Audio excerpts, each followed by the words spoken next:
સાબરકાંઠા જિલ્લાના હિંમતનગરમાં શિક્ષક કિન્નરે ભાજપ પ્રમુખ માટે ફોર્મ ભર્યું। અમારે છોકરાઓ તો છે નહીં, અમે ઘર ભરીએ। સાબરકાંઠા જિલ્લાના હિંમતનગરમાં શિક્ષિત કિન્નરે શહેર ભાજપ પ્રમુખ માટે ફોર્મ ભર્યું।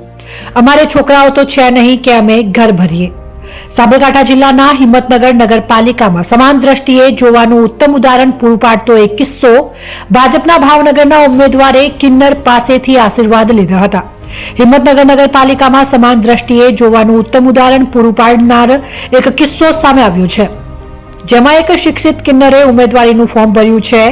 એક બાજુ ભાજપના ભાવનગરના ઉમેદવારે કિન્નર પાસેથી આશીર્વાદ લીધા હતા, ત્યારે હિંમતનગર નગરપાલિકામાં પ્રમુખના ઉમેદવાર તરીકે શિક્ષિત કિન્નરે આ વખતે પ્રમુખ તરીકે ઉમેદવારી નોંધાવી છે, જેમાં સૂત્રો દ્વારા મળતી માહિતી મળી રહી છે કે તેમનું ત્રીજા સ્થાને નામ હોઈ શકે છે। જોકે સામાન્ય માણસની અંદર કિન્નર એટલે કે જે લોકોને આશીર્વાદ આપતા હોય અને દેવીનું સ્વરૂપ ગણાવવામાં આવે છે। ત્યારે હિંમતનગર નગરપાલિકામાં ચૂંટણી પહેલા એક નવો કિસ્સો જોવા મળી રહ્યો છે, જેમાં સોનલ દે જે કિન્નર તો છે પરંતુ સાથે સાથે શિક્ષિત પણ છે, જે પોતે BA નો અભ્યાસ પણ કરી રહી છે, સાથે તેણે લોકો પણ એટલા જ નજીકથી ઓળખે છે અને કિન્નર હોવા છતાં પણ કેટલાય લોકોની સમાજ સેવા કરવાની તૈયારીઓ કરી છે।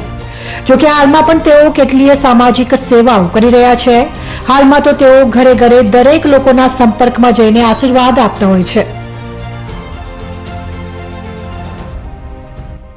કે હું પાવૈયા સોનલદી ચેતનાથી બોલું છું, હિંમતનગર જિલ્લો સાબરકાંઠા। અને જે ભારતીય જનતા પાર્ટીમાં પ્રમુખ પદની જે ફોર્મ ભરવાનું જાહેર થયું તો મને પણ ઈચ્છા થઈ કે આ બધા ફોર્મ ભરતા હોય તો હું કેમ ના ભરી શકું, એટલે પછી મેં પણ ફોર્મ ભર્યું છે।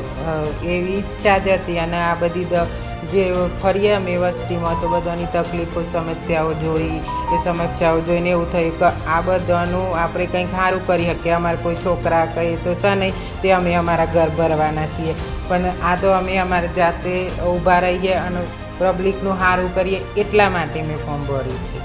હું ભણેલી છું, અત્યારે મારા કોલેજના પહેલા વર્ષમાં બાબા સાહેબ આંબેડકર યુનિવર્સિટીમાં પહેલા વર્ષમાં એક્સ તરીકે પરીક્ષા આપું છું અને હજી આગળ પણ બનવાની મારી ઈચ્છા છે।